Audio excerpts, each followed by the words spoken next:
of America and to the republic for which it stands, one nation, under God, indivisible, with liberty and justice for all.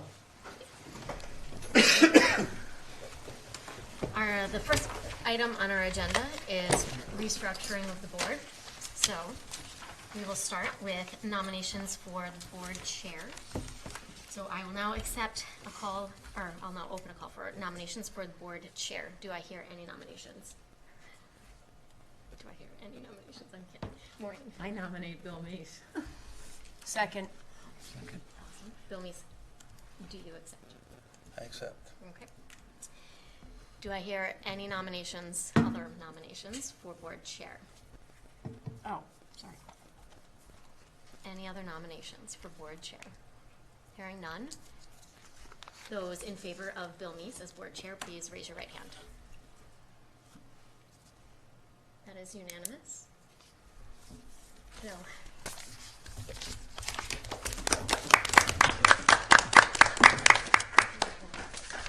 You want this? Bill. I do. Okay.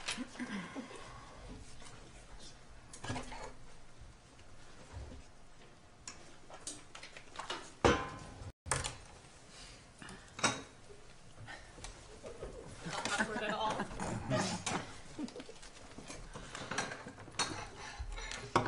Welcome. Hello. Oh.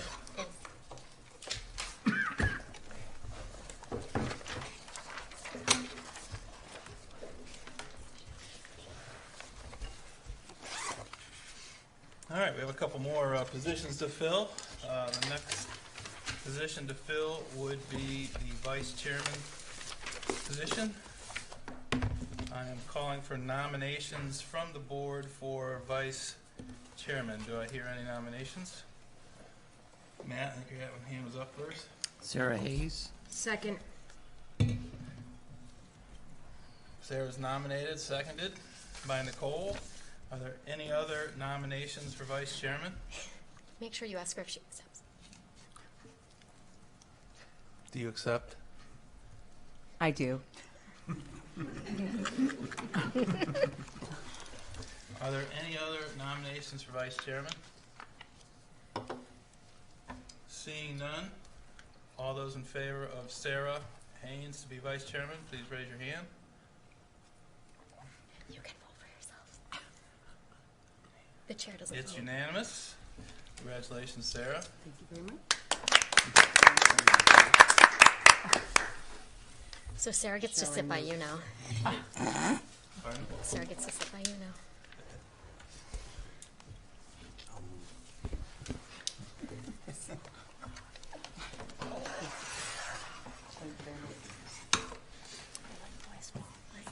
I like your spot.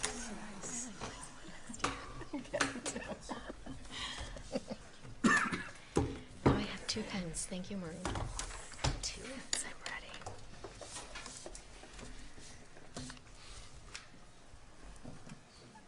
I feel like I want to take a picture. All right, the next position we have is for the secretary position. Making a call for nominations from the board for the secretary. Do I hear any nominations? Mr. Kono? I'd like to nominate Maureen McCall for the position of secretary. Maureen McCall has been nominated. I'd like to second that. I'm sure you would. Maureen will accept. Do I have a whole lot of choice here? I'll accept. Thank you, Maureen. Do I hear any other nominations for secretary? Are there any other nominations for secretary? Nobody's jumping up and volunteering. Maureen's been accepted it? nominated and seconded. Show of hands for those in favor of Maureen. 8-4, all but Maureen. I'll abstain. Congratulations, Maureen. Oh, yeah. Thank you. Before we move on to the next item, I did see some email out there about the possibility of adding an agenda item tonight. This is a regular board meeting, and so we can do that. Is there anything that someone would like to add to the agenda tonight? Somebody came up about traffic safety. I believe that was asked to be included in the superintendent's report. Can we do that? Yeah. Okay, we'll add that. Seeing, Thank you. unless there's any objection, we'll add that to the superintendent's report. I do have one thing to ask the board to consider, and to add to, let's call it Roman numeral 11A, just a little chairman governance time to talk about the subcommittees. Any Well- issue with that? I'm confused. Subcommittees is currently under number 2. I need to add a line item to talk about just filling out the subcommittees. Where do you have it So in you're- there? Thanks, I didn't see that. Appreciate that. Okay, no need for that one. Item number 2 there, subcommittee assignment input forms. The forms went out. What I would ask you to do is fill out 3 that you would be willing to do. Can you send those around? Do you mind? I have paper copies of the page. I can send those. Mr. Chairman. Anybody need them like that?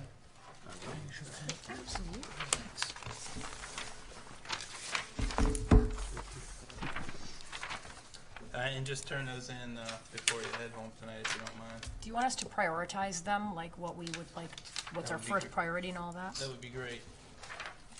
Are you planning on combining any of these committees?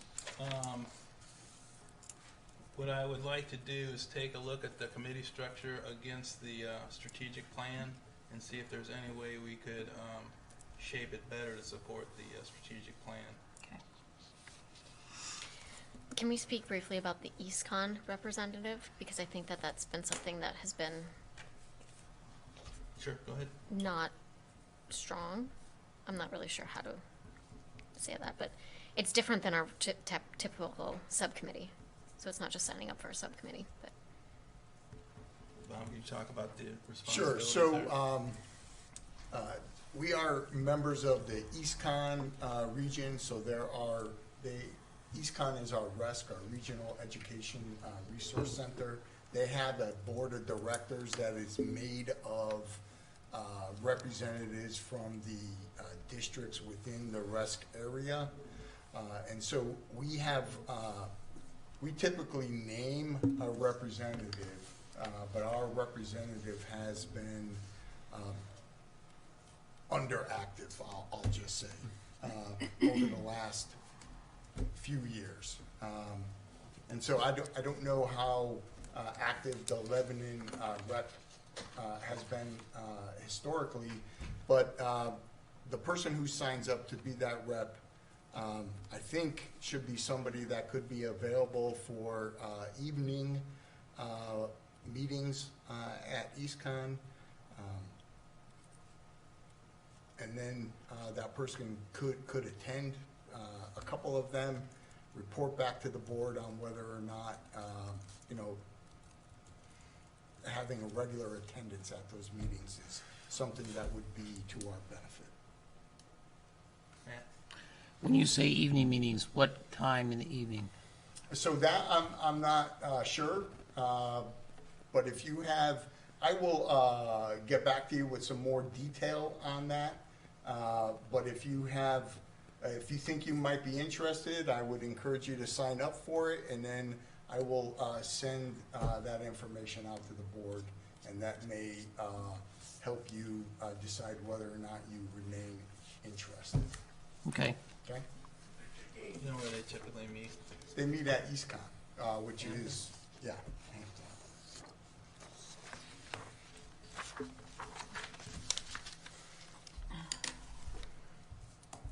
Okay, communication? So just today, we received a communication from the town planner, Phil Chester. I did send this out to the board via email, but in case you did not get your email today, a copy was left at your seats. And so the town of Lebanon is in the process of developing a new 10-year plan for plan of conservation and development. The current plan will be expiring in 2020. The current plan was drafted in 2010. So each board and commission within the town of Lebanon is asked to contribute to this document and to set up a meeting. Two dates are provided: Saturday, January 18th, or on Tuesday, January 21st are the two dates. If we're unable to meet with the Planning and Zoning Commission on those two dates, we need to contact the town planner, Phil, and try to set up an alternative date.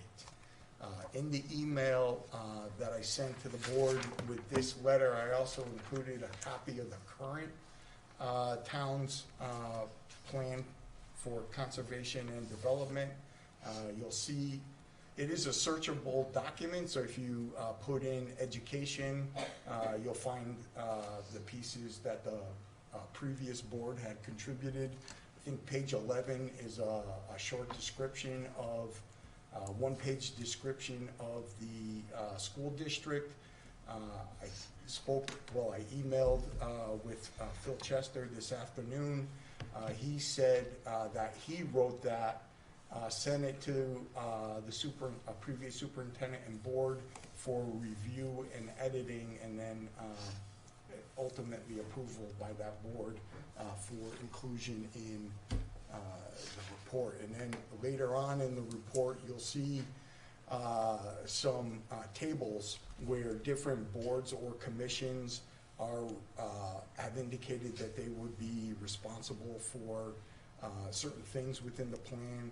The previous board had included in the current plan pieces about continuing with agricultural education for all students in the district. Right? So we are being asked to meet with the Planning and Zoning Commission to discuss with them what we see as our needs as a school system for the next 10 years. What do you need from us right now? I won't need anything from you right now. I will need for all the board members, I don't know if you want to include whoever on the board is available to meet on those dates, or if you wanted to put another ad hoc committee together to discuss this. But eventually the recommendations for the school system should be coming from the board as an entity to this group. I'd like to ask that we select members, because it says one or more of your members, because it's mid-January, which means we will have their December meeting, and then we'll be just coming off of the January meeting if it's approved tonight. So I would feel much more comfortable if we selected members tonight to start working on that. I haven't had a chance to read it myself. I don't know if anyone else is in that situation. Well, I also noticed that it went to the board group, so I don't think that Nicole or Mark had access to it prior to Not tonight's prior meeting. To the meeting, right? Yeah. Can we give us a chance to read that and then put an email out asking for volunteers? Would that suffice? It's to the whole board. I had a chance to read it, so it's just for me. It's just a matter of selecting people who have the time to sit down and be prepared to meet with the town. Yeah. And I've looked at this plan multiple times before. So Yeah, I've never seen it before, so we'll take that up offline. So will you send out an email about that? Okay, thanks. All right, any other communication? No. Well, there actually was communication from the Board of Finance, but we could address that when we get to the budget. Okay. All right, public participation. Our bylaws allow for a anyone from the public to speak to the board for 2 minutes. And would anybody from the public like to address the board? Yes, sir. If you could state your name and where you live, I'd appreciate it. Chris Watkins, 254 East Hebron Turnpike. Turn on the mic.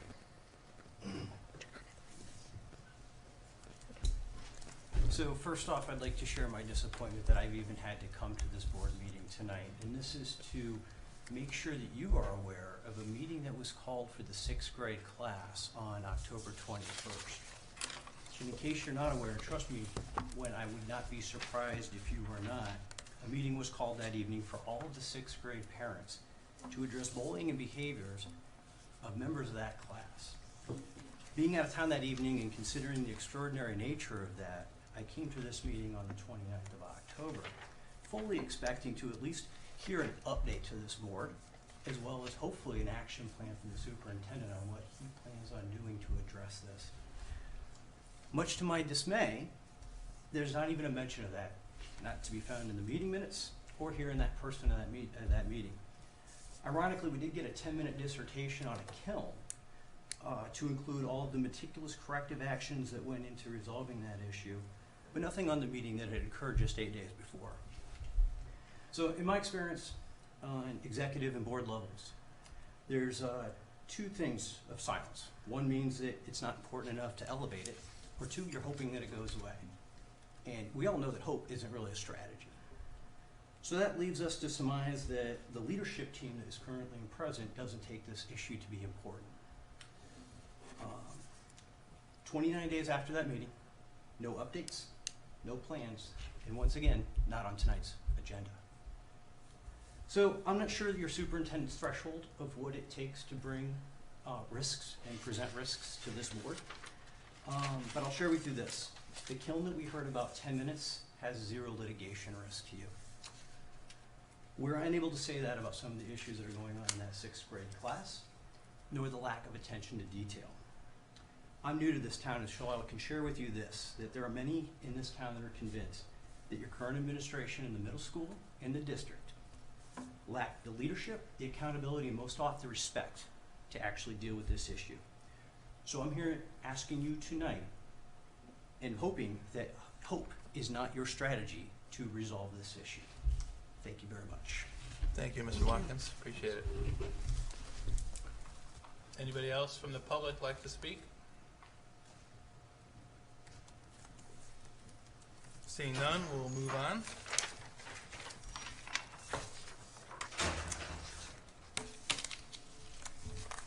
Next thing we have is the consent agenda. Is there anybody that needs to pull any items out of the consent agenda?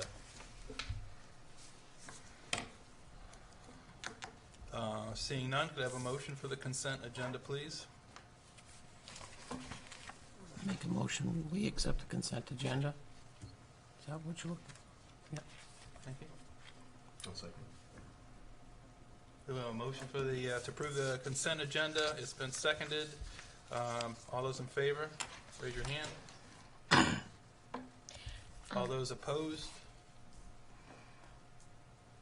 Okay, I believe it was unanimous. I have a point of order. Or, I don't believe that the chair votes unless it's a tie. That's incorrect, but I can vote whenever I need to vote or feel moved. Okay, so since I've joined the board, we followed Robert's Rules of Order that says that the chair or the presiding officer votes only in the event of a tie, which is why the previous chair didn't vote, sometimes forgot, and then would be reminded to not vote. But I've noticed tonight that we're doing something different. So I think if we're doing something different, I believe that it has to be at least acknowledged. Okay. My reading of Robert's rules says that the board chairman has a vote just like anybody else, and I would intend to use that vote. My reading of it is the opposite. Okay. And my experience on other boards outside of the town is also that the presiding officer does not vote unless it's a tie. I'll take a look at it, and So can we have others take a look at it? Because with all due respect, your interpretation will lead your decision on it. certainly. Okay, I'd be happy to recuse. Thank you, Bob. thank you. Me as well. All right. Reports of committees. What I'd like to do is go through each of the committees. If you could give a short, like just a short snapshot of where you are in the annual process, as we have new board members, I think it would be helpful. So can we start with transportation? Not a whole lot going on there. I haven't really done much with that, and I haven't had the need to have any issues to deal with that. Right, so that committee generally meets when there are transportation requests Right. that have been denied, and then so the parent or guardian is requesting a hearing. Right. Anything else on that? No, sir. Okay. Negotiations? Negotiations, we had the contract for the teachers as well as administrators, and at this point, we are done. When's the next set of contracts? I believe we have them coming up in May In a late winter, early spring, for, with secretaries and paraprofessionals, the IAs. Okay. Policy?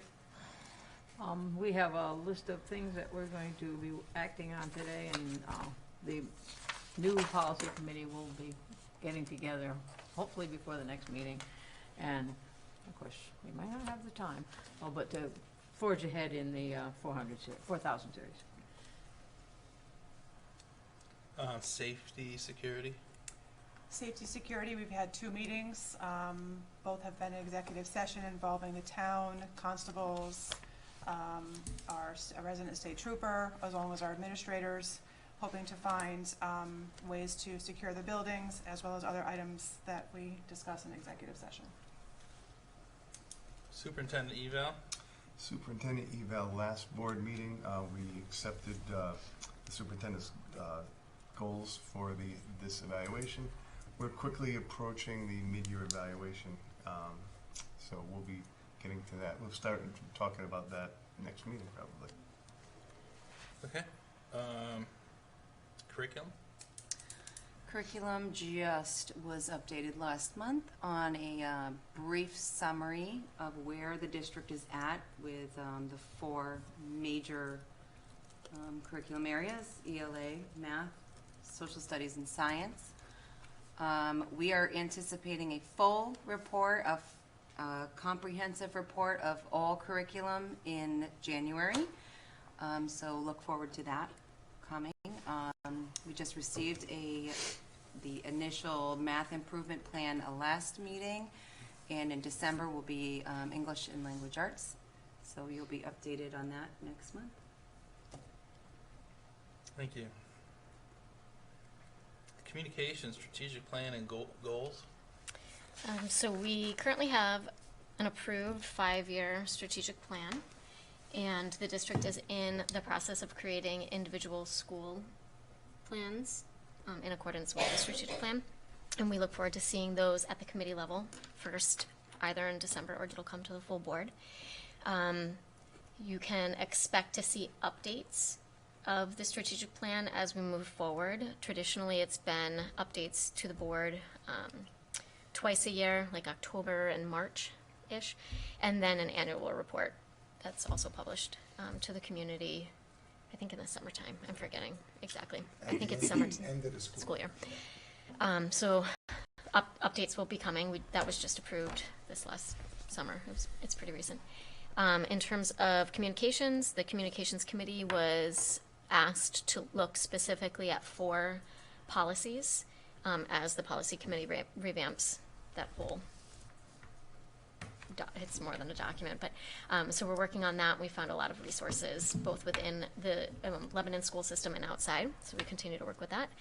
And then goals, we have board goals that can be found on our Lebanon school website. I'm not sure when those goals were approved and implemented, so the committee has been looking at those, and again looking outside of the school district to look at other Board of Education specific goals, not district goals, but board goals, and we will be coming with a recommendation that this that this particular board look at creating at least an annual set of goals to focus on, or 1 year.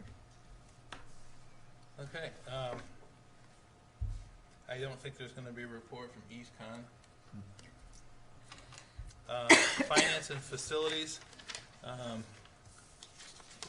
We did have a finance meeting this month. We just had it a few minutes ago. Briefly, there is a section in here of the agenda talking about the finance report, so I won't get into the fiscal years here, but I would just say that we are on track for a current fiscal year, but because of some unforeseen expense and actually lack or loss of some grant revenue, that we'll be needing to make some adjustments on the current fiscal year.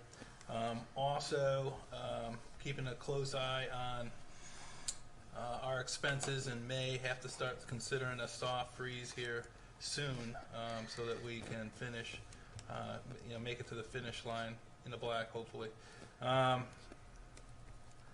The fiscal year 2021 budget preparation has been underway. The administrators have been working on making preparations for that. So the subcommittee and the Board of Education will see a draft capital request in December, and also the draft for the operating budget for next school year in December. So our calendar, Bob put the calendar in the board package here for the Board of Finance, but we really start digging in January, and it's about a 5-month run to the finish line for finance. And I'll leave it at that level for now. As far as facilities goes, over the last year and a half or so, the facilities and the finance have kind of walked along the same path. Typically, we would, in the facilities subcommittee, talk about obviously capital improvements and casualty repair that need to be done here at the school buildings, work projects, etc. And then we would typically walk those straight across to the finance and walk them through the the authorization of the funds to make it happen. That would be one. To answer your question, I would look at possibly combining that just to say for efficiency purposes. Something to think about. As Bob said, there was some communication from the Board of Finance in the it was in the board packet. Don't need to go over that. Basically giving us the annual notice that we are starting the budget build. And that's it on finance and facilities. Any other committee reports at this time that anyone would like to share? Okay, moving on to administrators' reports. Are there any? Oh, go ahead. So for those of you that were meeting on Staff McCarthy, this is something for alignment. Jay and I just wanted to draw your attention to something in our report. So we received a very generous donation from the post-grad committee of 2 separate checks, one of which was for $1,500, which we're going to use for television in the cafeteria to display announcements and messages similar to the one that we have in Houston right now. And then the other is $1,000, which is going to go into the principal's interest account. We use this for field trips for students, also to cover the cost of buses for short on-call trips like to LES. So we're very happy that we received that money. Also, this is the next item, Ani is playing in the volleyball game, or she played in it, they won, most people know that. So they'll be playing Saturday at East Haven, and I believe the game's at 4. For the state championship. Yes, for the state championship. Thank you. Any other administrator additions to what was in the board package? Okay, thank you. Student representative report. I think we'll pass that on that tonight. Hopefully we'll be able to see her next month. And now report of superintendent. So first, you have the monthly enrollment report. So the enrollment remains the same as it was last month. We're at 995 students in district, 30 students at the magnet schools. All right. Just an update on the school resource officer. So Kevin Slansky, who's been hired by the town to be the school resource officer, met with the administrative team last Monday during our admin team meeting. Colin Kono, our resident state trooper, also came to the meeting. We discussed how we've enjoyed in the interim between the SROs, how the constables have been present at the start of the school day and have been helping to supervise the comings and goings in and out of the schools at the start of the day. And so we anticipate that Kevin will pick that up when he joins us. I originally reported to the board that anticipated start date would be on or before December 2nd. It is going to be on December 2nd. So Kevin will be officially retiring from the Connecticut State Police next week.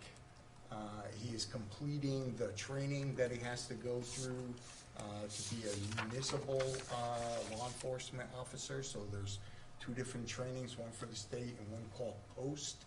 And so he has to pick up some of the post pieces, and he will be on board December 2nd. The SRO office will remain at the high school, but we expect to see Kevin at each of the schools.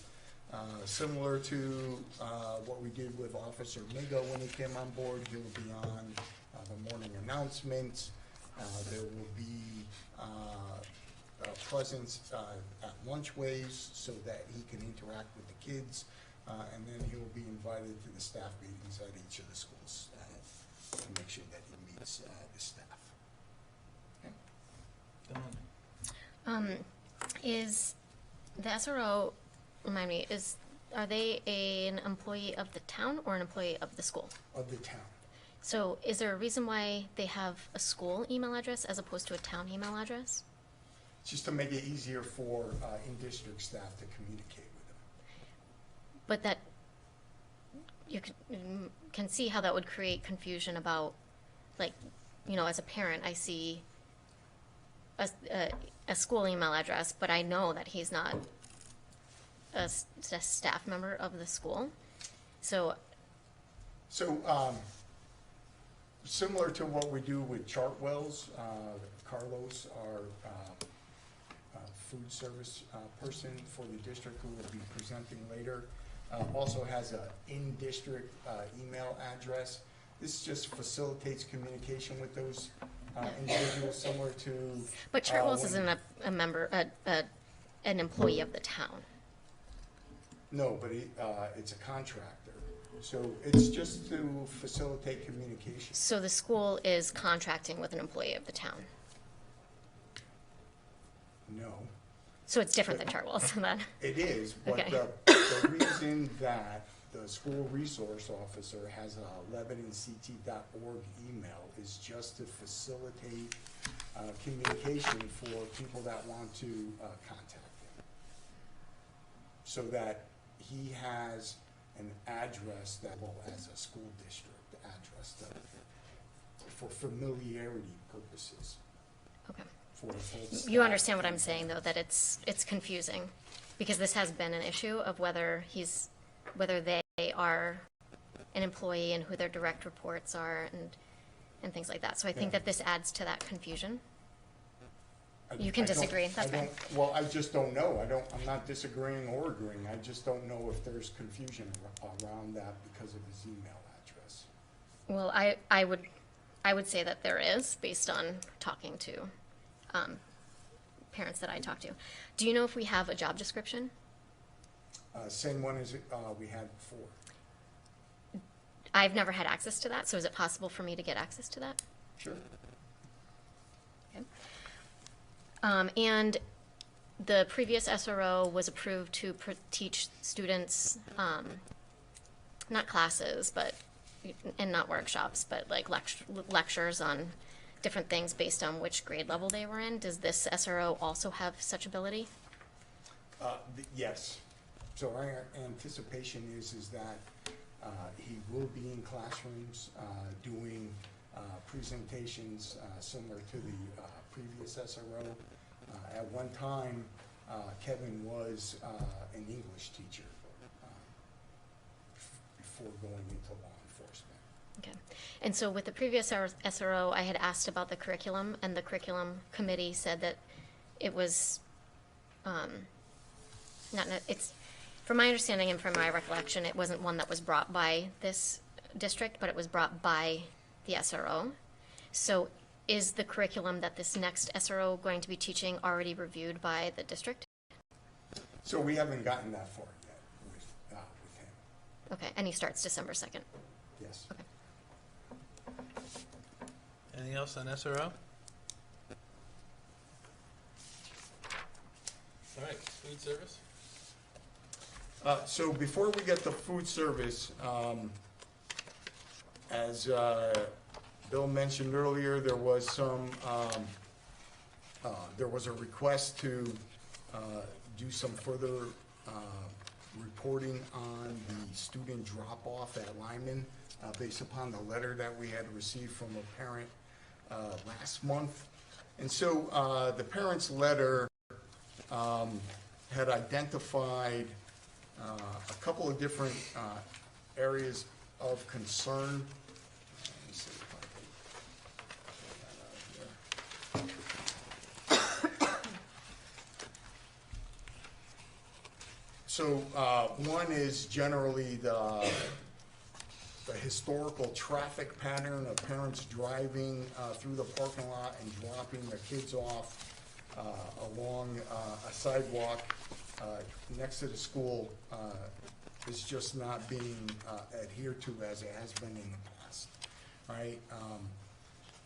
And then the letter identified that the parents are entering the main lot to the drop-off area from the second turn into the parking lot instead of the first.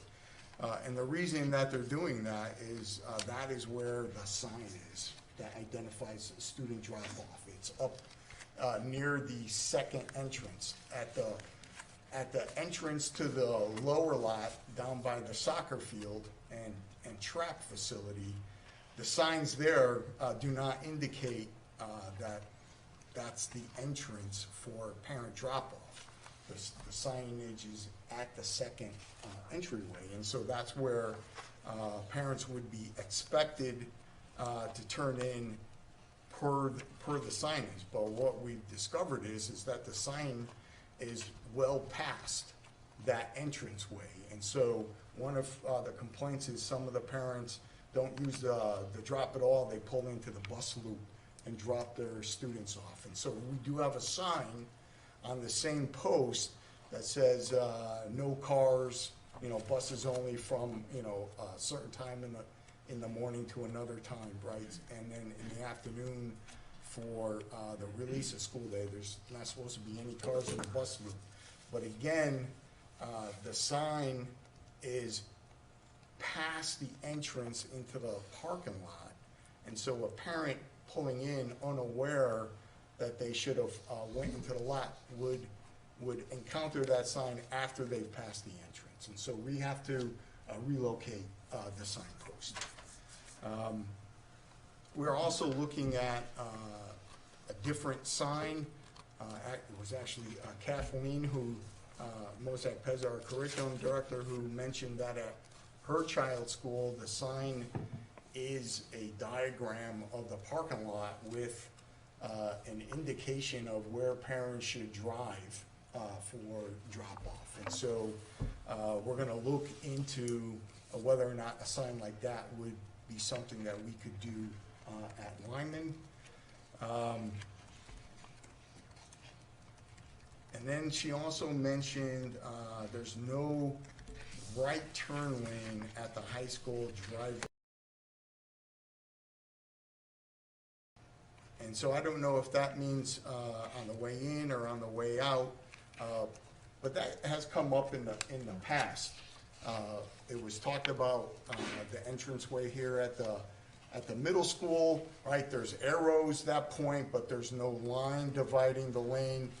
It's because this entryway is too narrow to actually designate lanes. And on the original drawings for the parking lot here, it just shows 2 arrows and no line in between, right? There's just not enough width. School, the roadway is even narrower. And so there's no recommendation to even put the 2 directional arrows without a lane separating line. So if the board wanted to explore those things, you know, it would mean widening the driveway entrance at each of the schools. And, you know, we'd have to get an engineer and spec that out.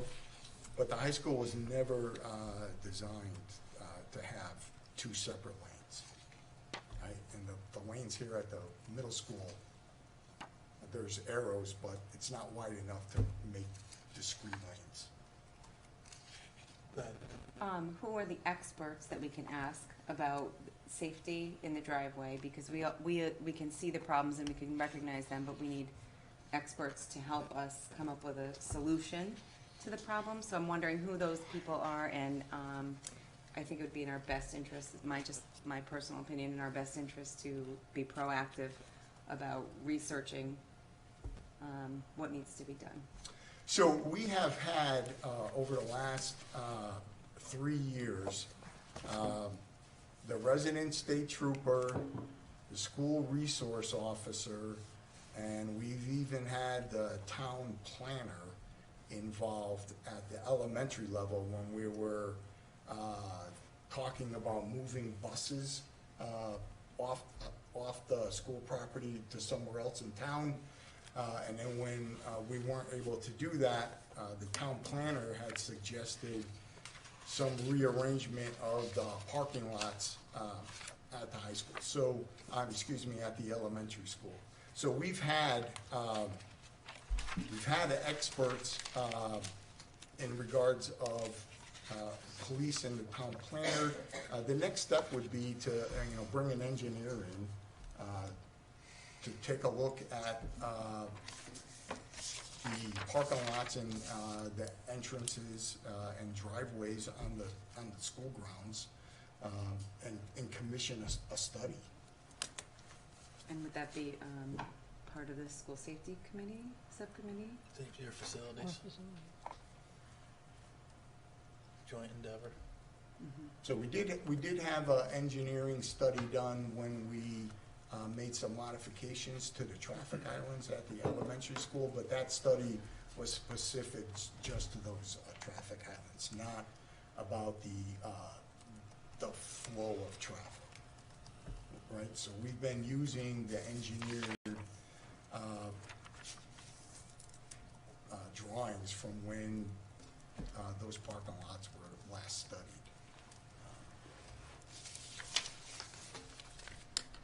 So if the board is interested, I could get some quotes, but then we'd likely have to do an RFP. Right? But we generally use Anchor Engineering. They do a lot of engineering for us as well as the town. And Kevin Grindle at Anchor has been very cooperative in providing quotes of work prior to the district engaging Anchor. And so I could reach out to Kevin. Don? Two things. Can we refer this to a subcommittee so that they can do work with that? I don't think that the whole board needs to decide whether we get those quotes or what happens, but I think. Was that a motion? Yeah, well, thank you. So moved. Second. Oh, sorry. But I don't know which committee. Both of those I think committees start seem with appropriate to me. facilities and then ask safety to participate. I I'm don't just, think you need a motion, you could just refer it to committee. It's already noted, I have it. We're good. I'm, but can we talk, like, I'm just worried about the timeline. I don't want a referral to a subcommittee to delay anything, because if the subcommittee then doesn't meet until next month, and I also don't want it to be rushed, but I'm just recognizing the urgency of maybe not all matters of the concern from, that we've been hearing about, but even the fact that the sign is past the entryway, can that sign be moved? Does Yeah, that we're have to be already talked working about in a on the subcommittee? signage. Okay, thank you. So That's if perfect. there's a short-term, like urgent response, we Yeah. make it safe, and then the long-term, let's fix the Yeah. driveway, fix the striping. And whatever. and a review of the documents that we were just speaking about, because say the documents that were prepared for the elementary school is what was prepared actually what's practiced, that would be important to know as well. So like, are they having students get dropped off in that loop earlier than they're supposed to, so it's creating like a backup, or it would just be good to know of like the urgency of the high school especially, but also if things are actually being done the way that they were proposed. Okay, Maureen? I was just gonna suggest perhaps another communication to the parents that this is the way you should be driving when you're dropping the kids off. And so I've spoken with the high school principal about that, and he is sending another communication out to the high school parents. Oh, and there was one other sign that we are getting as well. So there was a concern that was brought up regarding cars parking in fire lanes, and whether or not we had the authority to contact the police to have cars ticketed or towed out of fire lanes. And so we do, except we have to so we have a sign at the schools, you can see it when you drive in. It says that the fire lanes are clearly marked, and if you park in the fire lanes, you could be ticketed or towed. Except we're supposed to state on what authority the ticketing and towing is going to occur, and that's per town ordinance. And so we have to order new signs that say per town ordinance, you could be ticketed or towed. And so those are already in place. Well, the signs aren't in place though. We're ordering the signs. So we're already working on the signage. We're not gonna wait. We'll handle what we can handle right away. We'll do that right away. Can I go back to the enrollment that we talked about earlier? Can I ask some questions on that? Well, how many kids attend the other schools, the STEMs and the magnets and all that? So Because that's not in here. 30, so it's not broken out by each of the magnet schools, but we do that periodically. Yeah. So to bring the new board members up to speed, we'll bring that in December. Okay, so I was just looking at the numbers here, and we are 24 kids less than last year. And it seems like our enrollment is going down. And I think that's a big problem in this town, because I certainly do not want to see any of our schools closed. So is it possible to form some sort of a committee from this group or maybe from the community to really look at enrollment and look at what our options are and try and get our enrollment? Because it is not because of families not moving into this town, I know that. So I think we really need to look at what our schools are offering, what we can offer these students, how we can reach out to other communities around us and get some of these kids in here. Do we have any interest in that, forming a committee for that? Because I'm concerned. Are you asking me, or are you asking the board chair? I can't tell Anyone who you're looking anyone at. who wants to listen. It is So a, I could give a recap of what we've done over the past few years. All right, so we have, when I came into the district, we had a tuition agreement or a designated high school agreement with Franklin for Franklin students to come to Lyman Memorial High School. Just the high school, Yes. not just the ag program, but any program? General ed, Okay. right? So for ag, we receive students from several of the area Right. sending Right. towns. But outside of ag, There was a pre-existing agreement with Franklin for the high school. Yep. Since I've been here, we've added a similar agreement with Basra and one for Sprague, right? And then the ag program also went to Parish Hill at their board meeting to present to their board to reaffirm their commitment to sending students to Lyman for ag. We also went to Norwich last year and made a presentation to Norwich. Norwich was receiving proposals from several sending districts to receive students in their high school. They ended up not selecting us because they said that they couldn't figure out the transportation. And so I recently have had conversations with the new superintendent in Norwich to see if she would be interested in reopening the conversation about Norwich student attending Lyman Memorial High School. And so that has just started. And when will that you hear, conversation. like the end of next year, what they decide to do? Well, I don't know if it's gonna be something that she's gonna wanna pursue, through her board. So she and I have just started the Okay. conversation. Is there any other town that you are thinking of reaching out to? Well, we always mention Columbia. And they, either last year or the year before, did a survey of their parents, and their parents had indicated that they are currently happy with the high school choices for their children. But Columbia seems to be a district that would be one that we would continue to be interested in to rekindle that relationship that we had at one time. But right now, every time I ask, there isn't the interest yet. Yeah.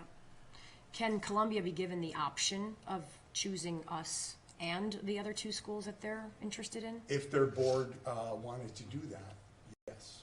So currently their board does not want to do that. Well, I don't know currently. The last time we asked, which was a year or so ago, the board was not interested. Okay. And I asked through the superintendent, and Jason as board chair would ask, and Al Vertife as board chair before him would also ask, and the answer always came back, no. So, Mr. Chairman, is there any interest in this board of forming a committee to really look deeply into this? Because I think it's a problem. I think you're the first one to ask the question. Okay. I think it's a great idea. Dawn? I actually think that the intention of the communication subcommittee, the communication part, was not necessarily what you're looking for, but was about how to attract other towns. It wasn't specifically about policies. That's what was communicated to me, at least. So I think what you're talking about, I agree, it is unique, but it's not the first time that we've talked about how to attract other districts and how to attract other students. I don't think it's just about attracting others. It's also about taking a look at our three schools and figuring out what can we change or modify or Yeah. do differently to attract other people to these schools. We need much bigger numbers than we have, Yes, I agree. by a factor of 10 or more. Yes, like 50. Yeah. So yes, I'll take that up as part of the subcommittee work and reassignment, and we'll get to work on it. Great, thank you. So is that something that you would like people to indicate if they are interested on their paper? Yes. If- Great. Maureen, you want yours back? What are you calling it? Enrollment committee. Food service. Hold on. Okay, one other thing, because this just happened as well. So I report to the board on new teacher hires, and I wanted the board to know that we have hired Melinda West to replace John Cody as a math teacher at the high school. Melinda is currently under contract in another district. Her anticipated start date is December 16th. Okay? And so now, food service. With us tonight, and gentlemen, if you could come up and join us at the table, is Carlos Veracruz. He is our chef manager here in the district, and Fred Balfour, he is the district manager for Chartwells.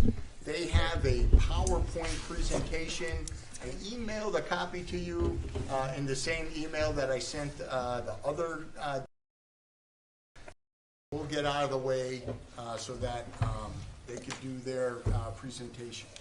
Thank you. Thank you for inviting us. We'll try to make this brief, as long as we can get it to work here properly.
You're awesome.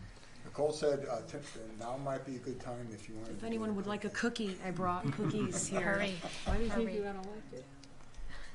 You're funny. She got it. I've missed those cookies for a long time. I know.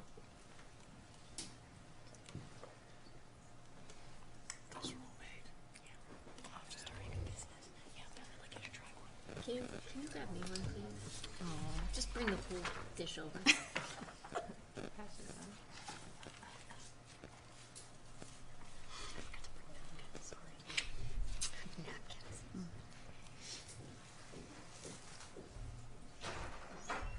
Where's Kevin French today? Where's Kevin French? Doesn't usually come to me. Yeah, he's got. PowerPoint. He comes when we have things on the agenda. So there wasn't anything for him today.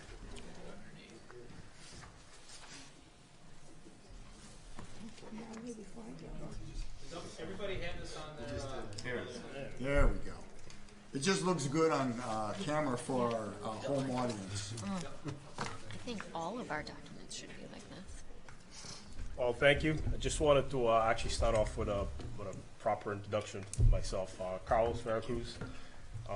Last year was my first year here in the district. This was my first year in last year was my first year in K through 12 food service. I do have a background in food. I did work in higher education at the, most recently at the Coast Guard Academy for several years.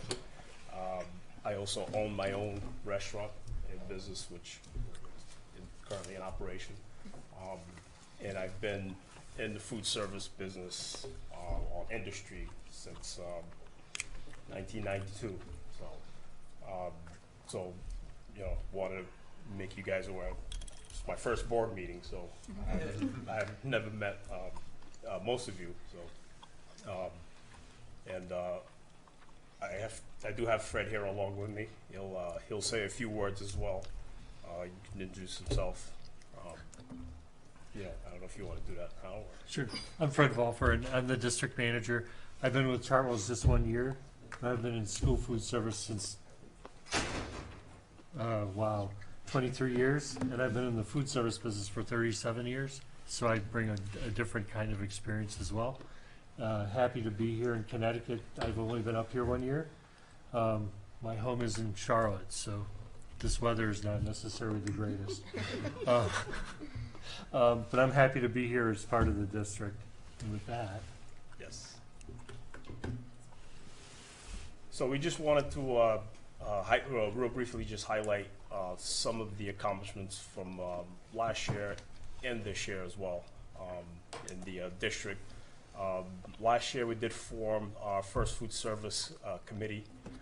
The goal was to improve food service overall, quality service. We did receive a lot of feedback from, particularly parents and students that were involved. We made some changes, some direct changes from those meetings as far as improving quality of some of the product, particularly. As school involvement continues, wanted to, compliment the staff that I inherited, coming into the district from the elementary school, the middle school, and the high school. They definitely made life a lot easier. So, from whether it's participating in school functions or dress down days or crazy hat day or whatever it might be, they're always on board. They're currently doing a toy drive here at the middle school. Sorry.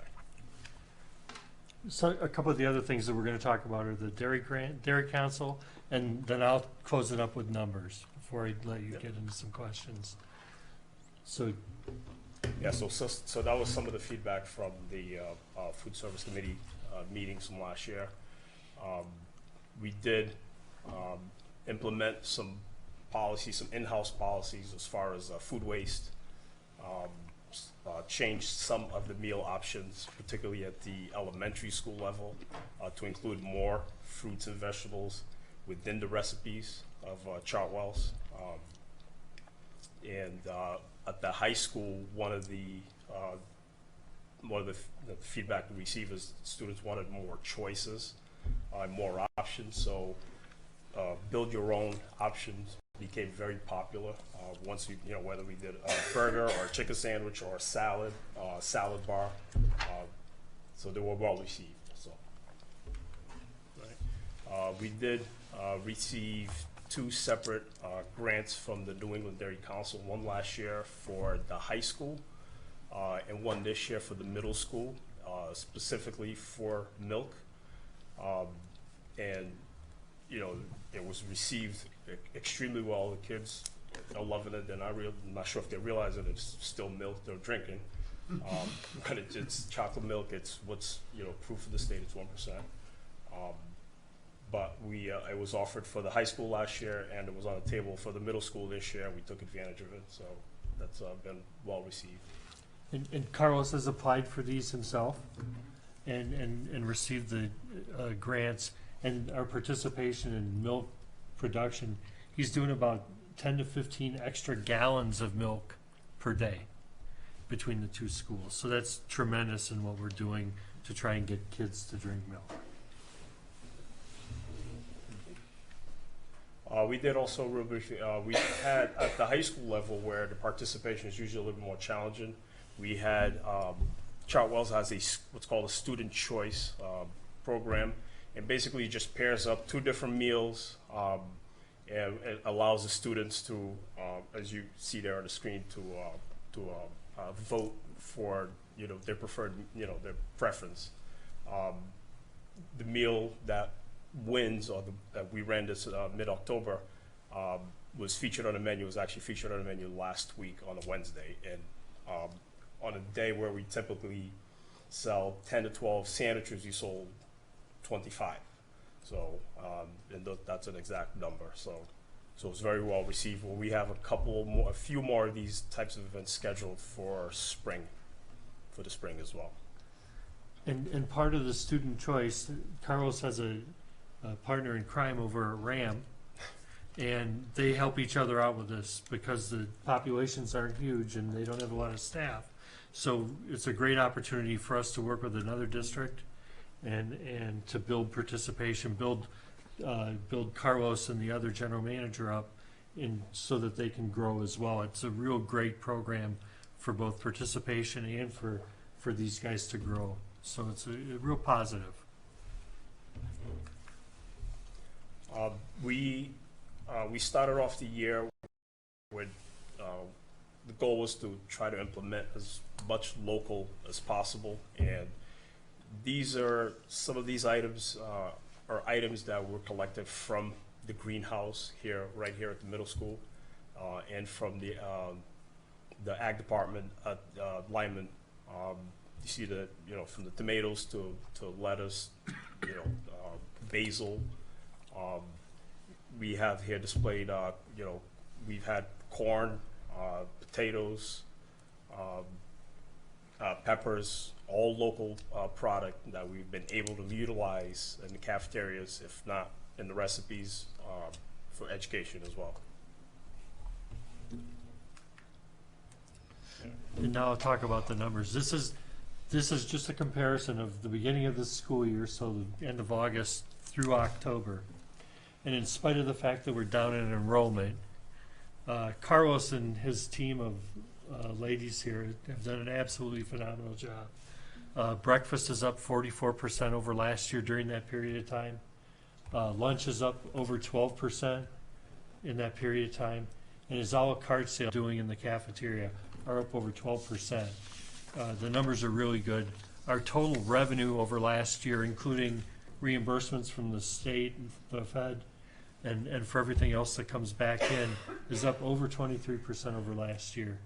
And I think the biggest piece of that is that our program position last year was in the negative, which is a typical thing because there are costs that carry over from the summer into the first month of school, just continuing costs of operation amortization and things like that. Well, last year was in the negative, and this year we're in the positive already, starting after 2 months of the program. So I think Carlos and the women that are involved with this, they're doing one heck of a job, and they're getting a lot of involvement from the students, a lot of involvement from the staff, and we really appreciate the support. It really makes the program look good. Yes, thank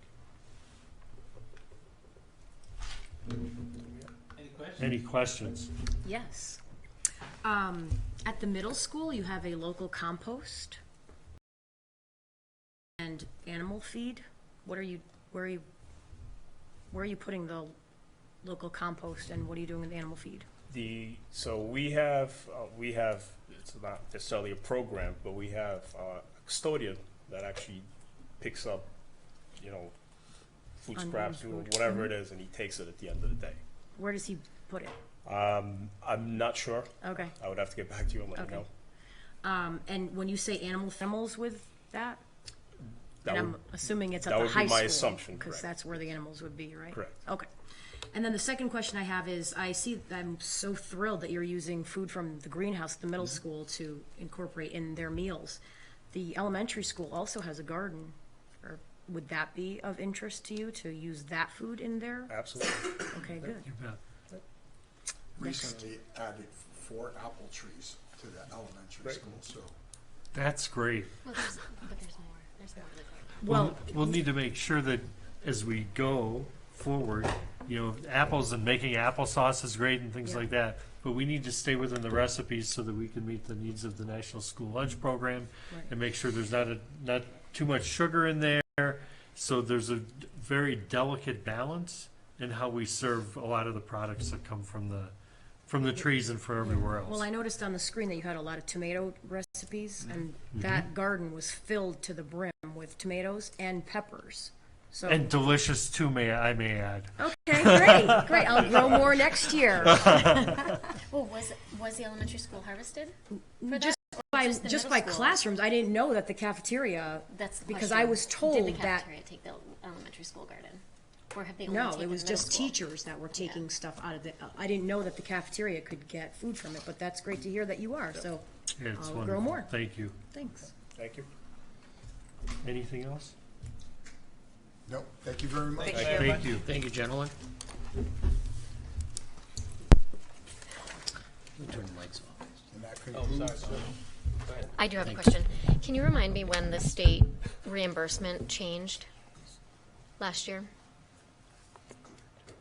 The state reimbursement for breakfast and lunch shifted at one point. It didn't The students who qualify, Uh-huh. right, for free and reduced lunch, is that what you're talking Yes. about? So that shifted, I think it was most of last school year. yeah, But it was not the beginning of the school year. no. It took a while to put it in place. Right, so I'm wondering if, I mean, I think the program is wonderful, and I hear wonderful things about it, but I'm wondering if that some of these numbers might be happening because of the change, because we're looking at the beginning 2 months of the school year. You can't quite compare this year to last year, because the way that students qualified to get lunch has changed. Do you understand what I'm saying? Yeah, so we'll know more as the year progresses. So last year, we saw an immediate bump due to the change in how kids qualified for free and reduced lunch. If the numbers are up this year over last year, we'd have to see when that went into effect to see if we're still seeing the impact from that change, Gotcha. or if we are seeing additional students using lunch. And so we'll keep track, as the year goes and see how that plays out. Do we already know for the first 2 months if we have more students than the first 2 months of the last So school year? that's what they reported in this PowerPoint, that. Specifically because of the state changes? No, they that's didn't not what, right. identify a reason, they just said they were up. That's really my question, Yeah. is how do we know the reason why it's up? The program is doing wonderfully. My kids did not eat hot lunch last year, and now they are, so I can contest to the fact that they will. But I'm wondering if there's also a change to who has the ability to purchase or get lunch, so it might, we can't necessarily correlate, we're up even though we have declining enrollment. We may have more students who are utilizing it because the state is reimbursing it. Whereas last year, they might not have been utilizing it because the state wasn't reimbursing for it. So I do think very early on in the beginning of the school year last year is when that change had gone into effect for most of last school year. And so if we're seeing numbers up at this point of the school year, then I think that part of that is because there are just more kids eating lunch, not necessarily because more kids may qualify for free and reduced lunch.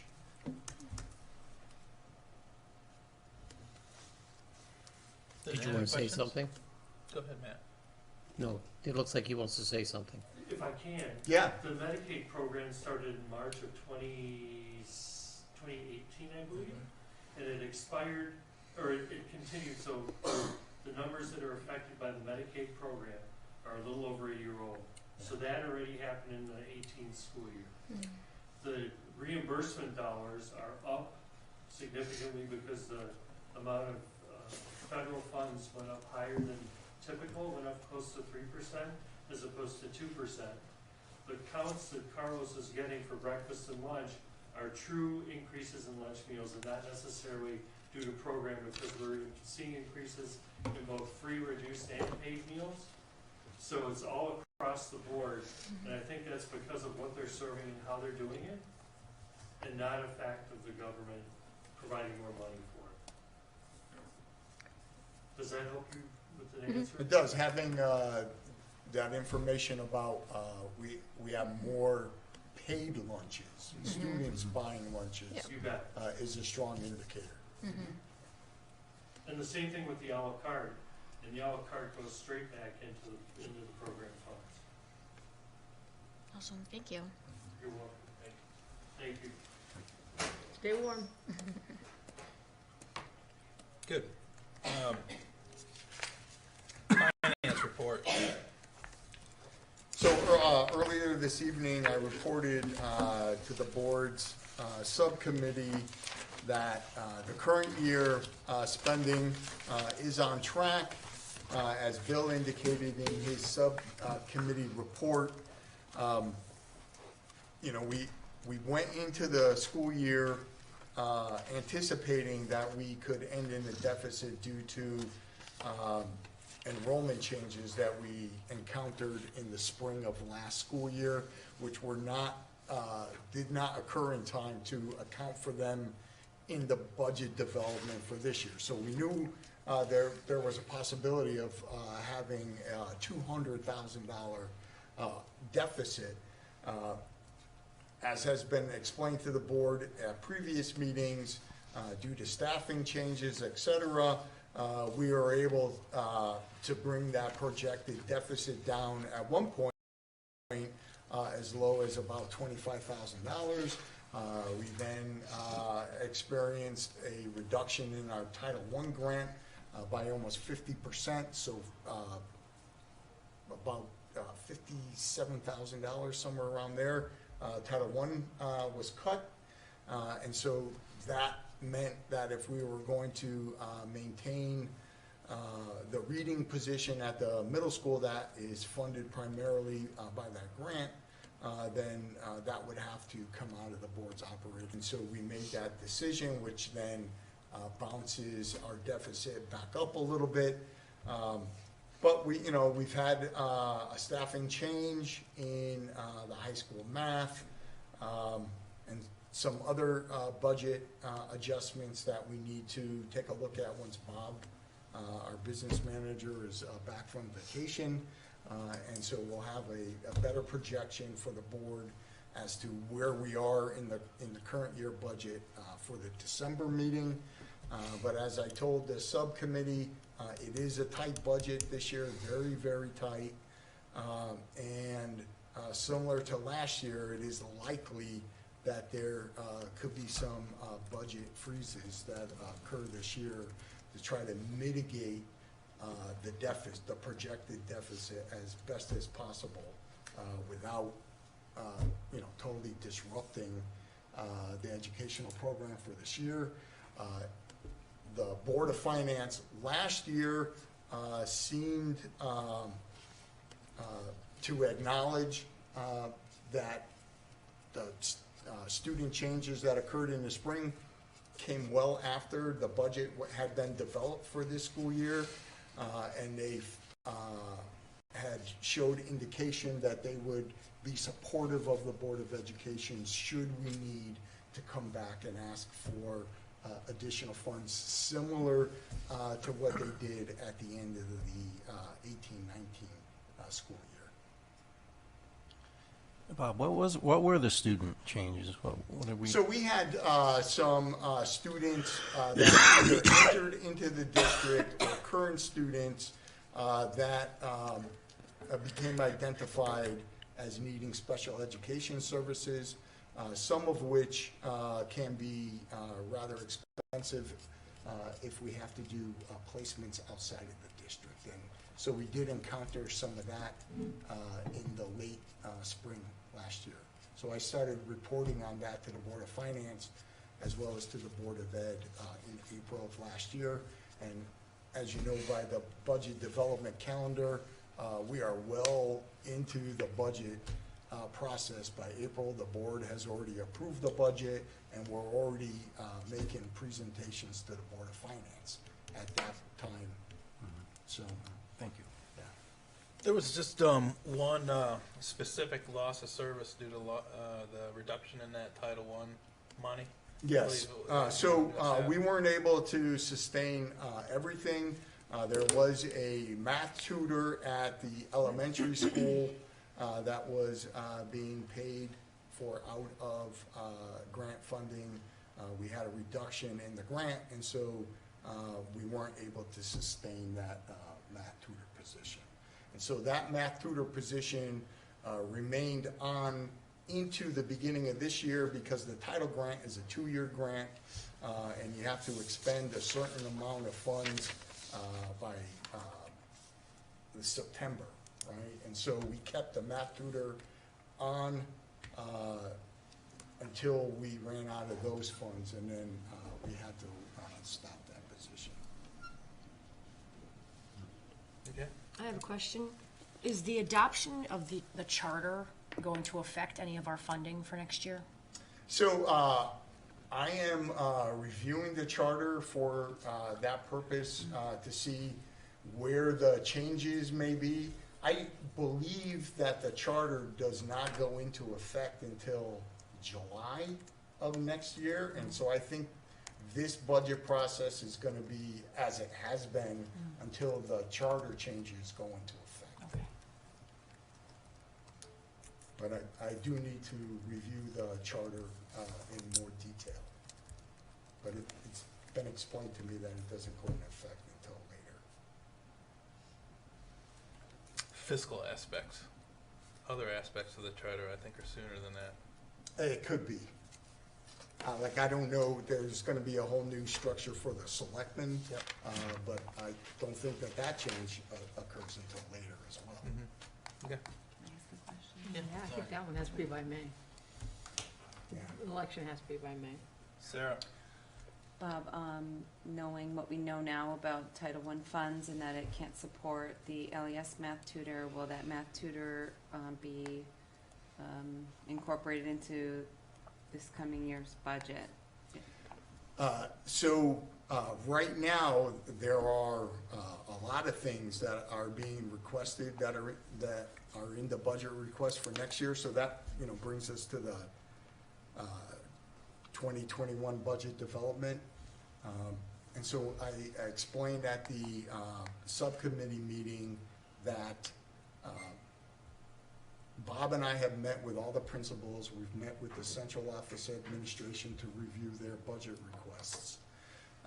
And then Bob has begun developing a draft preliminary budget based upon those requests, as well as the contract settlements with the teachers and administrator unions. And so we are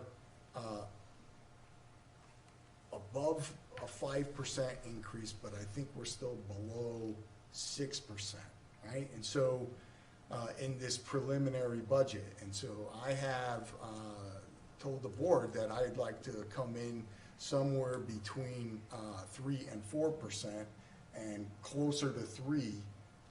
And so there are things that are in the budget requests from the principals and the district administration that need further review before we bring a draft budget to the board.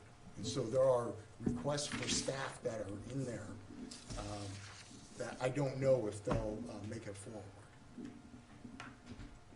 in a draft budget recommendation to the board. Just to comment on that, with our internal fiscal planning calendar, we're about a month ahead of where we would be like last year, the year before, intentionally to be able to lash up the budget build with the strategic plan and those day-to-day things that we need to discuss in all the schools. Right. If we have more time. I wouldn't exactly call it day-to-day, but I understand your point. Okay. Any other questions about the budget build? I have a quick question. You said that you would email out the plan, the timeline, so that everybody understands kind of what we're looking at, what to anticipate. So, in your board packet tonight is the correspondence from the Board of Finance regarding the capital requests and the forms that the Board of Finance is asking us to use. I emailed those out to the district administration as well as our athletic directors so that we will have the capital request to bring to the board in December. We need to transmit those to the Board of Finance January 9th. And so they request the capital budget request prior to the operating budget requests. And so that information is in your packet. There's also the Board of Finance's budget calendar is in there. I've highlighted dates that are specific to the Board of Ed. At the bottom of that calendar, there are, everything there could be yellow.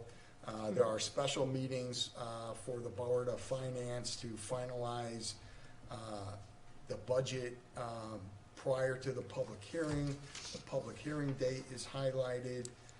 The meeting after the public hearing, I don't know that I highlighted that one, but it should be That's a meeting that I generally go to. There have been some board members that go to that. That is the final meeting that the Board of Finance will do the final touches to the budget prior to town meeting when the budget gets voted on. Right, the document that Dawn just referenced is a document that I previously shared with the board. I do have additional paper copies with me tonight. So if anybody would like one, I could give that to you tonight, but I'll also send an electronic copy out because I know we have our 2 new board members tonight that haven't seen this. If you have a copy handy, I'll. Already printed? Nicole, would you like one tonight? Sure. Any more? You want one too? I want one. Oh, sorry. I'm so sorry. I'm not even being helpful. Fine. So the board members, except for Mark and Nicole, have already received this. Okay, anything else on finance? All right, action items. Item number 1 is an action on the 2020 Board of Education meeting dates.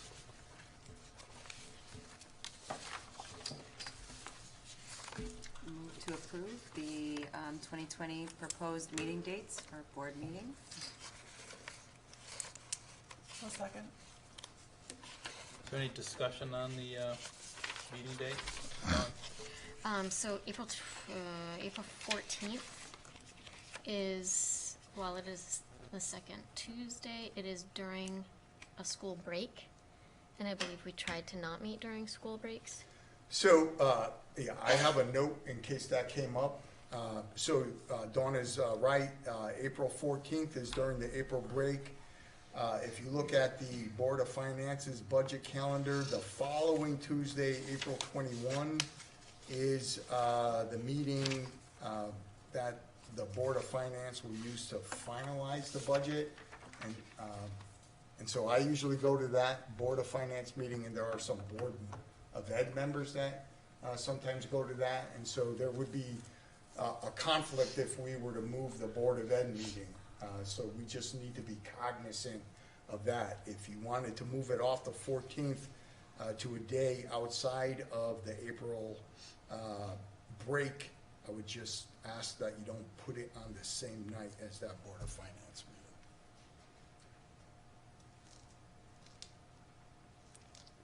meeting. I would appreciate sticking with not meeting during breaks. So with that information, can we move it to the first Tuesday of? Which would be April 7th.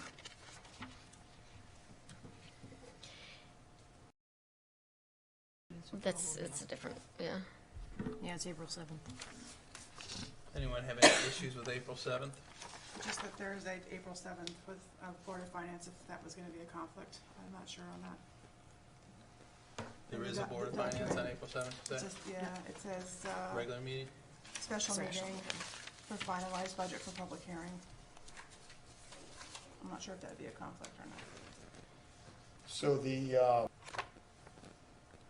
April 7th special meeting, so those 3 special meetings of the Board of Finance, March 24th, March 31st, and April 7th, are the meetings that the Board of Finance holds after it meets with all the boards and commissions in the town. Last year, they only needed 2 of those special meetings, but they always schedule 3 just in case. So I wouldn't know if they would need it or not. Sometimes they use it, sometimes they don't. What's the impact if they need to use that meeting? We need representation there? Or it's too soon to tell? It's too soon to tell. Is the goal to avoid any dates that overlap with the Board of Finance? Because we have several that do. So for example, like January 9th, the Board of Finance has, oh, I guess it's not a meeting, but it's like, it's a due date for something. Yeah, So we just have to submit it? that. Okay. Yeah, we're okay.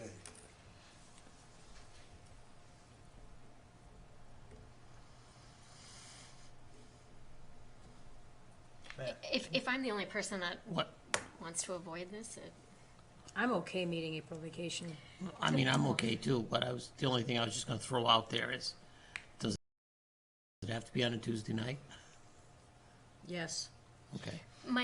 for me, it's not necessarily about board members, but also like, I think that we try to have audience members who are also possibly on their break, whether from the school district or otherwise. Plus So, it's family time, right?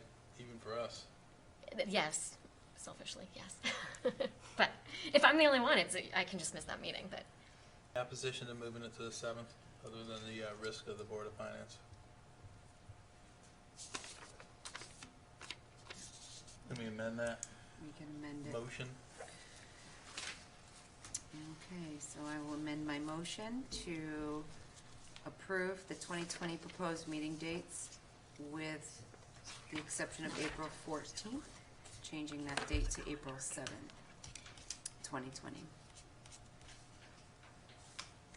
I have another question. June 9th is currently the last week of school. And so I just wanted to double check that we want to have a Tuesday night board meeting, assuming there are no more snow days, there's no time off of school. Because then it would be Tuesday night and then Wednesday night, Thursday night, Friday night graduations. This is more of a logistical question. How difficult is it to have a board meeting during a week of moving up and graduation ceremonies? That's something that we have done. Okay. Yeah, As long as it is not on the night of one of those ceremonies, then it should be okay. Is our last day currently June 12th? Or is it now June 15th? So we've had One. one day, Right. so it wraps around the weekend, right, I think. Yeah, so now we're on the 15th? Okay. Yeah, we have a motion for the Board of Education meetings with one exchange from April 14th to April 7th. Need a second? Thank you. Any more discussion? All in favor, raise your hand. Any opposed? Motion passes unanimously. One day So which would mean Friday. I'll have Chelsea do that amendment, and then Which then ask makes it be you Wednesday, to come Thursday, in Friday. Okay, and sign off on it. sounds good. All right, next action item is the 2020 and 21 school calendar.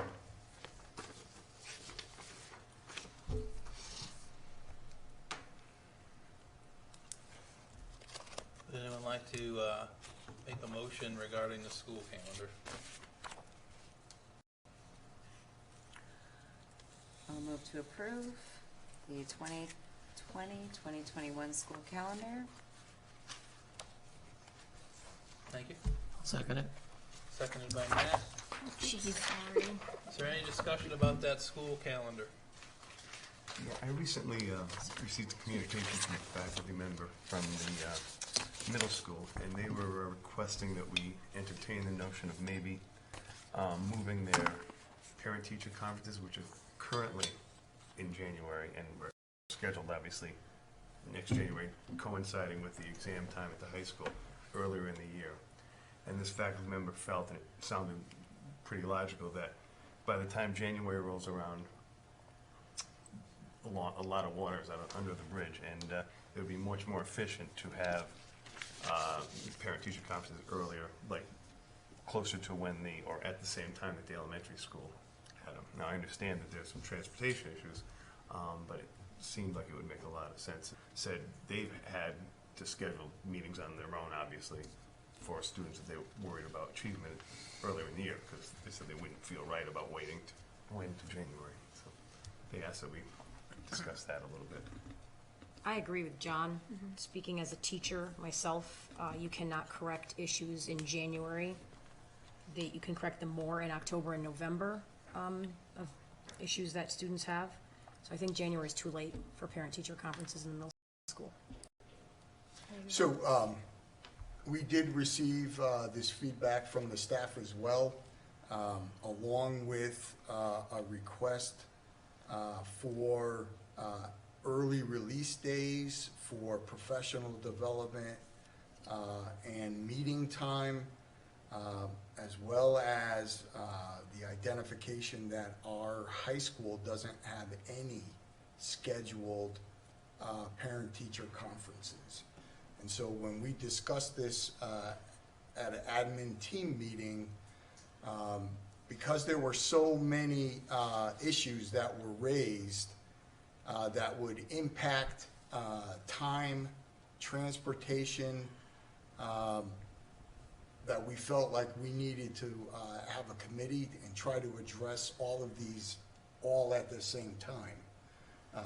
And so the recommendation was to go with the calendar as presented, put a committee together that would then come back for the 21-22 school year with recommendations on how to better schedule conferences, not only for the middle school, but also to include a conference schedule for the high school, and also the possibility of early release days periodically throughout the year that would be utilized by the staff for professional development and meeting time.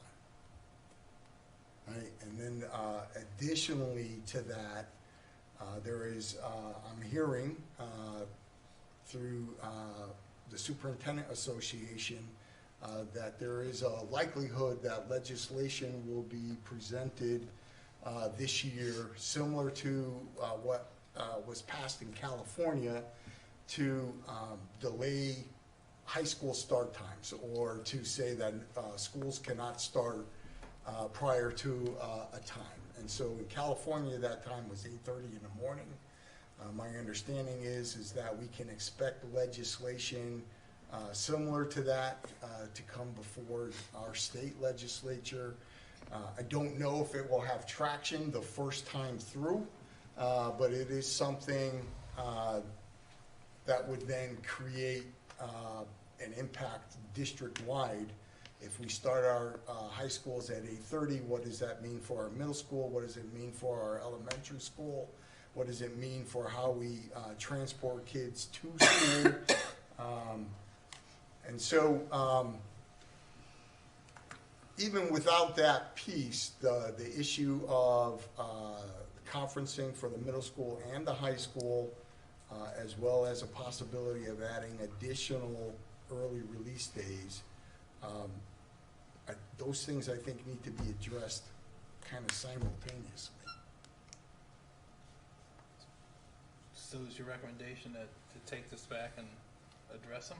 No, my recommendation was that this be the calendar that gets approved for 2021, and that we will form a committee that will bring recommendations to address parent-teacher conferencing and early release days for 21-22. I don't feel comfortable doing that. I think that we should address these issues before we put this out to print. This is going to confuse a lot of people. And I think if we approve this, we could let things slide by the wayside, and I don't want it to, because I would like to correct these problems. So you want to correct them for next school year, not wait an additional school year? If we can even wait until the December Board of Ed meeting to look at this again, because then we can get some things resolved, I would feel more comfortable doing that. Oh, sorry. Is there a possibility to, because I'm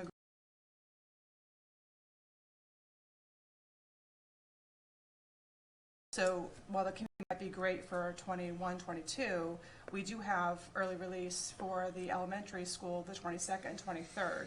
Make that an early release for all schools, and you have at least something in place initially in October for everybody now. And then the committee can do their work, but at least we're looking at something immediate for the next school year. And then you're not worrying about transportation because they're all under the same schedule.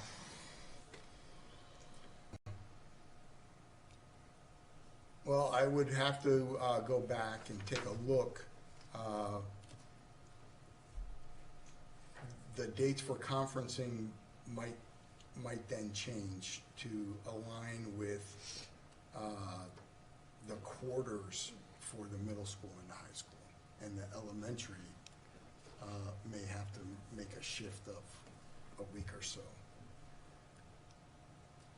Should I table the motion? Withdraw your motion. Withdraw the motion and table the action item until next month?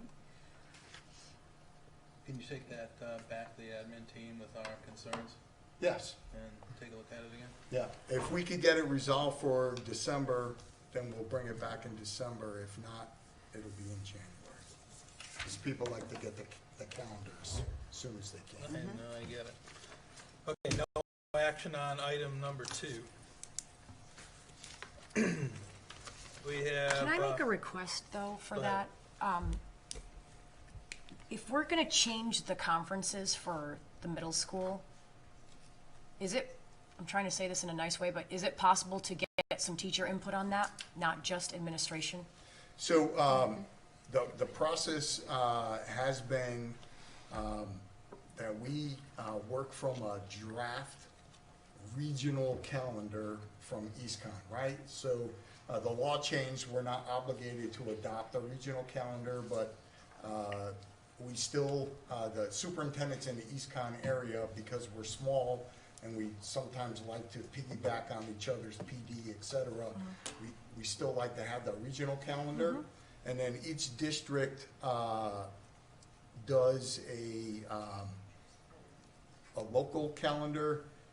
In Lebanon, that's the admin team, and then we kick it out to the presidents of the union. And that's how we've been able to get the feedback about the conferencing, et cetera. But if we're gonna make changes to the conferencing schedule, we'll solicit input directly from the teachers around that topic. Yeah, that would be greatly appreciated. Thank you. Yep.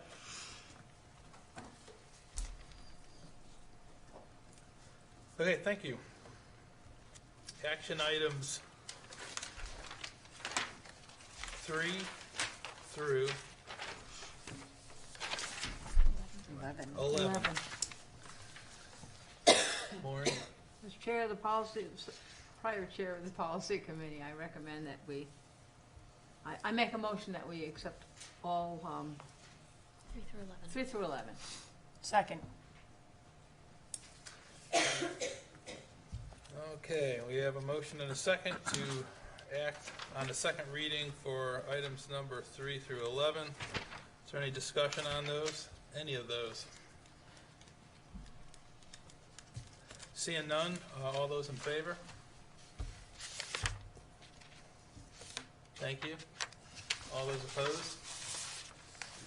Abstain? Mark abstained. Okay, they all pass. He's got it. You need to know the policies if you're on the board then.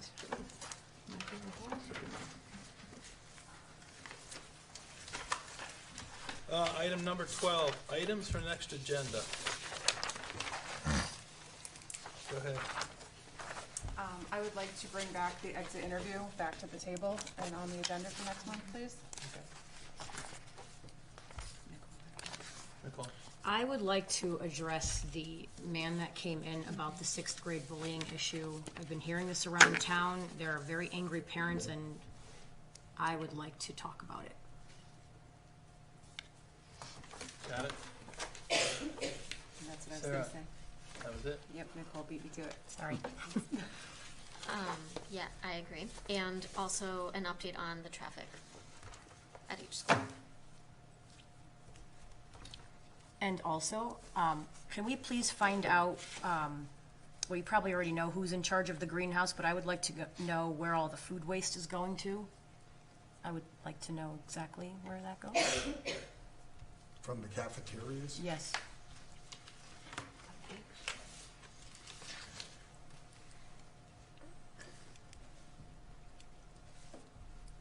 Anything else? Matt?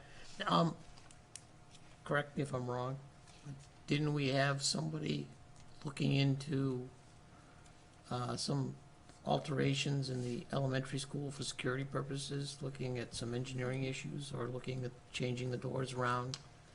Yes, and so I'm assuming that when all the subcommittees kick back in, I do have a report to bring to that safety subcommittee. Okay. And just a quick, to your thing with that, that's on my agenda if I stay on that committee, and that's all part of what we're gonna be discussing. Which one? The gentleman that came in and Oh, spoke, good. as well as the entrance ways and everything, and to basically continue where we left off, that is the plan, if I'm there. Perfect. Yes, Do you know when we can expect to find out the committee assignments? would you like it quicker than what's been happening in the past? I don't remember what was happening in the past, but because there's a lot of work that's being continued, and I just don't, we need time. My plan is to that's my first thing to get on, and so we'll get with it, do what we said we were gonna do, make those assignments, and hopefully not miss a beat for December. Thank you. That's the goal. I don't see why it wouldn't happen. Wait, when you say that, because we're gonna do subcommittee meetings next time, we're gonna have to know who's on those subcommittees so that we can plan for that? Correct. Okay. Right. So we'll have enough time for that, Yeah. hopefully? Yes, I will. You're not resigning, are you? Yes is the answer. Okay. Anything Do we else ha- for next agenda? Do we have to put the calendar on the next agenda, or is that gonna be included? And So if it's ready, when I meet with Bill about the agenda, then we'll be on there. Otherwise, I anticipate maybe January. Perfect. Okay. on. I'm sorry. It's all about process. I just need to know what to expect. Will there be a call for agenda items prior to our next agenda being published? How is this going to work? How are you going to share with us what's on the agenda so that we know if we should be requesting certain things? Or if something is missed and Nicole says, hey, I had asked that, how come it's not on there? Well, I can do it a couple of different ways. So, I mean, I have some direct answers to those questions. Ideally, I think we would do an off-site training session so we could go over governance Okay. and to talk amongst us about how things are going to work for workflow purposes and creating an agenda. Okay. I know December is brutal on calendars, but the sooner the better as far as I'm concerned. Would you like to look at a calendar for a night for training? First week of December? Or hold off till January? I think we need to Let's wait till hold off till January. January. But also, we could look into who will be facilitating the training as well, and their availability. Yep. But to your point, that's on my work list too. Awesome. I just like to know what to expect. I appreciate that. Yeah. I don't really like to do it in the dark. You know? I appreciate that. That's the goal. Okay, anything else for the next agenda? So no meeting for December. Yes, we're having a No, we'll meeting be in having a December. meeting. Lots of meetings. But you know what I meant. No training session. No training, yeah, sorry. Okay.